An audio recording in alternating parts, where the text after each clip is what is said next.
Shalom, selamat bergabung dalam program Baca Alkitab setiap hari. Saya berdoa semoga Bapak Ibu Saudaraku semua diberkati Tuhan melalui pendengaran dan perenungan firman Tuhan setiap hari.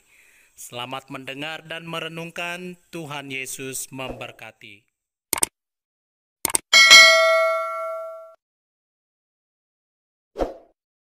Keluaran pasal 31. Bezalel dan Aholiab ditunjuk. Berfirmanlah Tuhan kepada Musa, "Lihat, telah kutunjuk Bezalel bin Uri bin Hur dari suku Yehuda, dan telah kupenuhi dia dengan roh Allah, dengan keahlian dan pengertian, dan pengetahuan dalam segala macam pekerjaan, untuk membuat berbagai rancangan supaya dikerjakan dari emas, perak, dan tembaga, untuk mengasah batu permata supaya ditata, untuk mengukir kayu, dan untuk bekerja dalam segala macam pekerjaan. Juga aku telah menetapkan di sampingnya Aholiab bin Ahisamak dari suku Dan. Dalam hati setiap orang ahli telah kuberikan keahlian.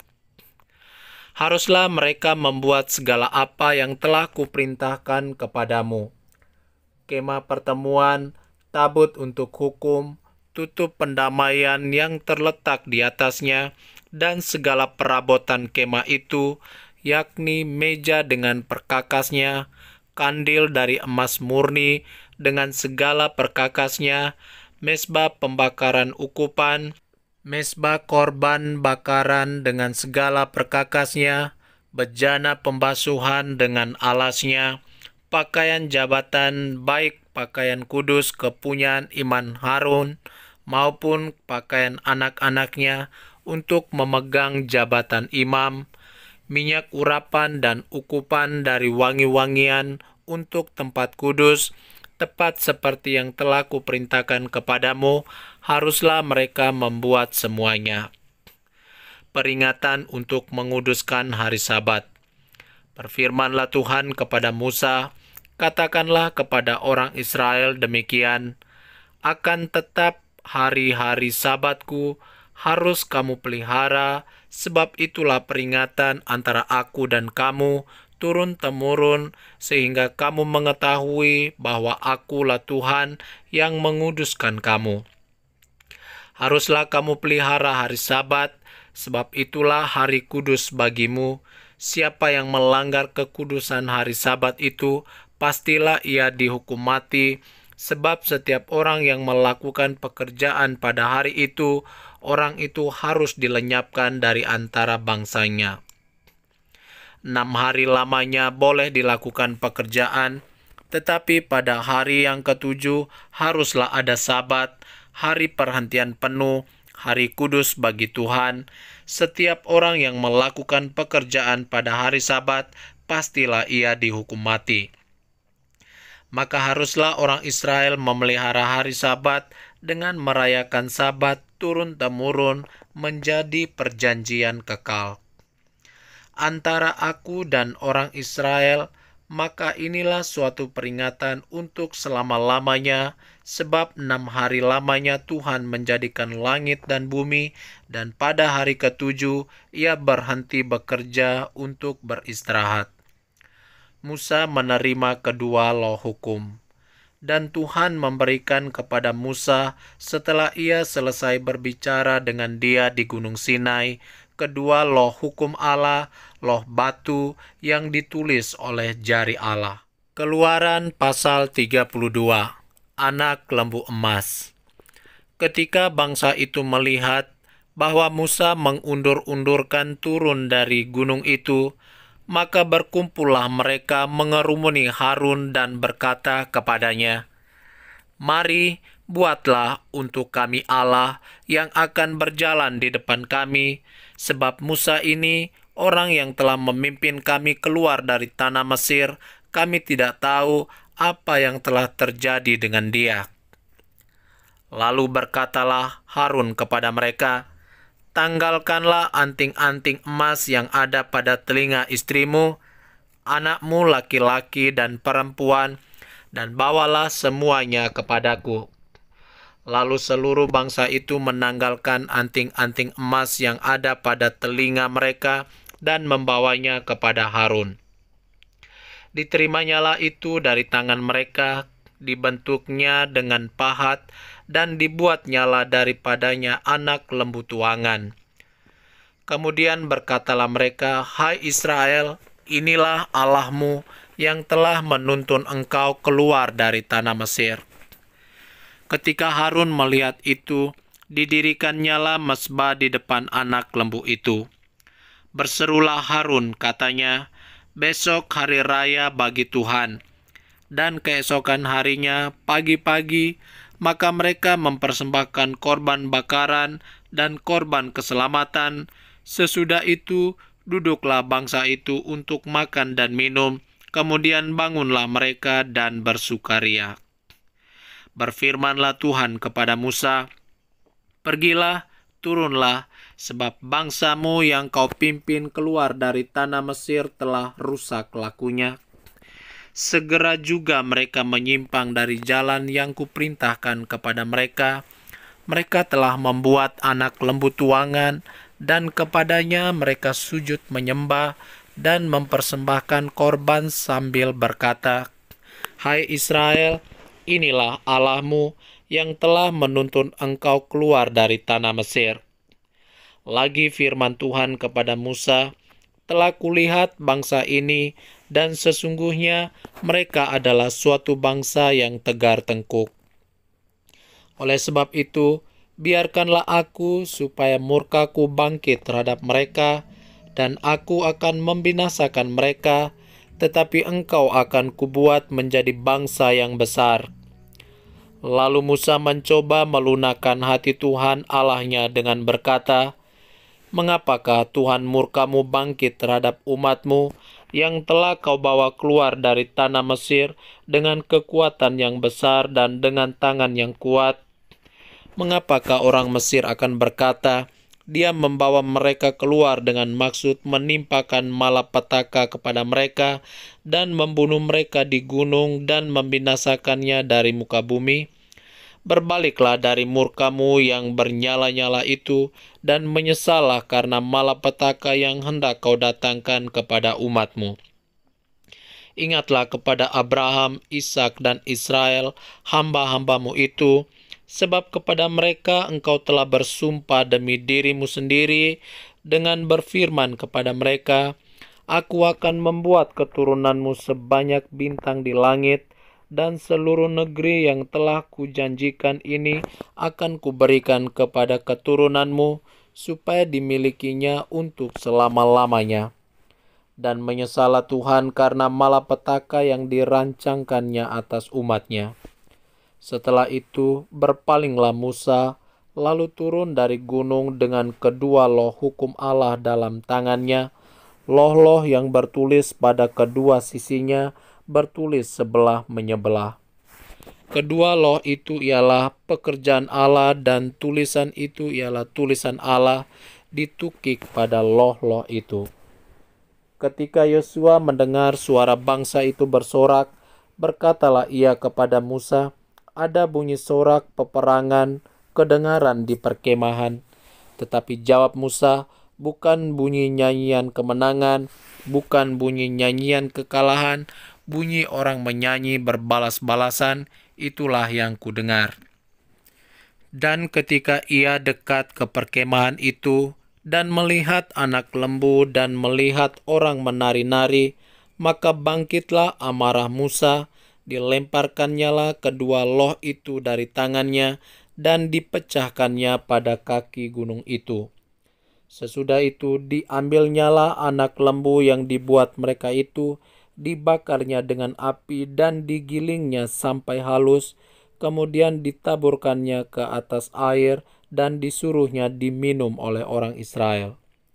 Lalu berkatalah Musa kepada Harun, "Apakah yang dilakukan bangsa ini kepadamu, sehingga engkau mendatangkan dosa yang sebesar itu kepada mereka?"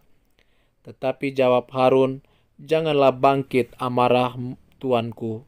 Engkau sendiri tahu bahwa bangsa ini jahat semata-mata.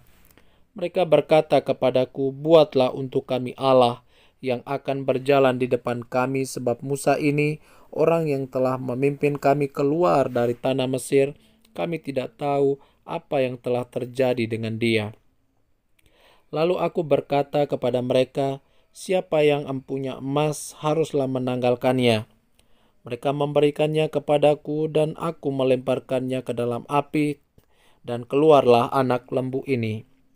Ketika Musa melihat bahwa bangsa itu seperti kuda terlepas dari kandang, sebab Harun telah melepaskannya sampai menjadi buah cemooh bagi lawan mereka, maka berdirilah Musa di pintu gerbang perkemahan itu serta berkata, siapa yang memihak kepada Tuhan, datanglah kepadaku. Lalu berkumpullah kepadanya seluruh Bani Lewi. Berkatalah ia kepada mereka, beginilah firman Tuhan Allah Israel, baiklah kamu masing-masing mengikatkan pedangnya pada pinggangnya, dan berjalanlah kian kemari melalui perkemahan itu dari pintu gerbang ke pintu gerbang, dan biarlah masing-masing membunuh saudaranya dan temannya dan tetangganya.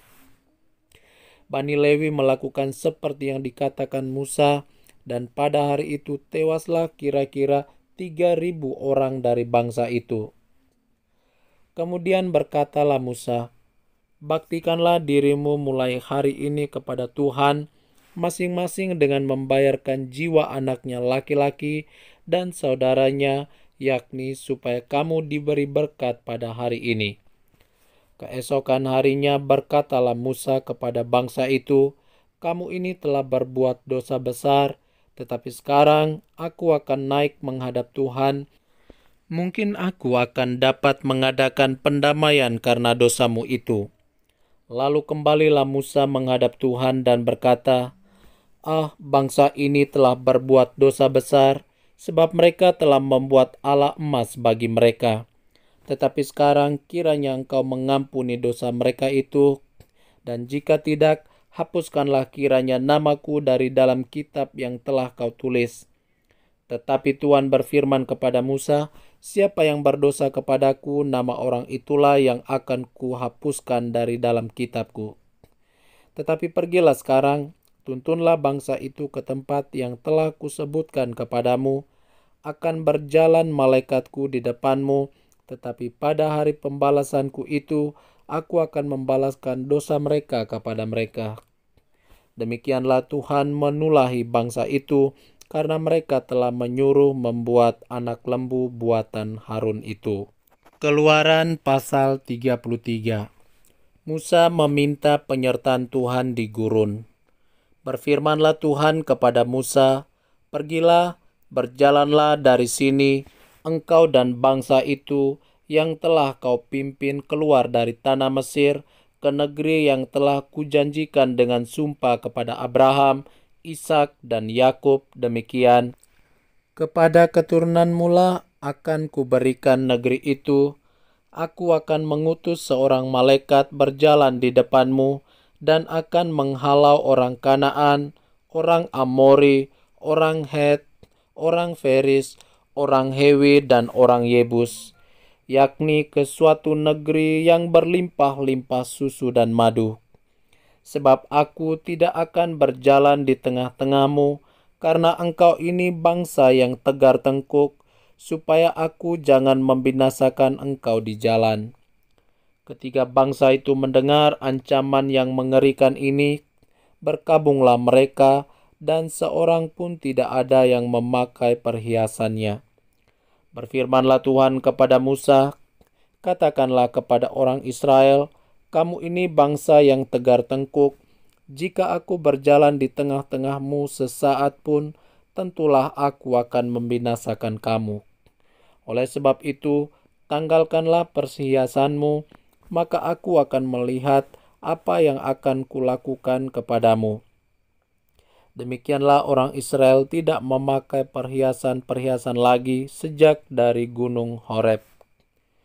Sesudah itu Musa mengambil kemah dan membentangkannya di luar perkemahan, jauh dari perkemahan, dan menamainya kemah pertemuan.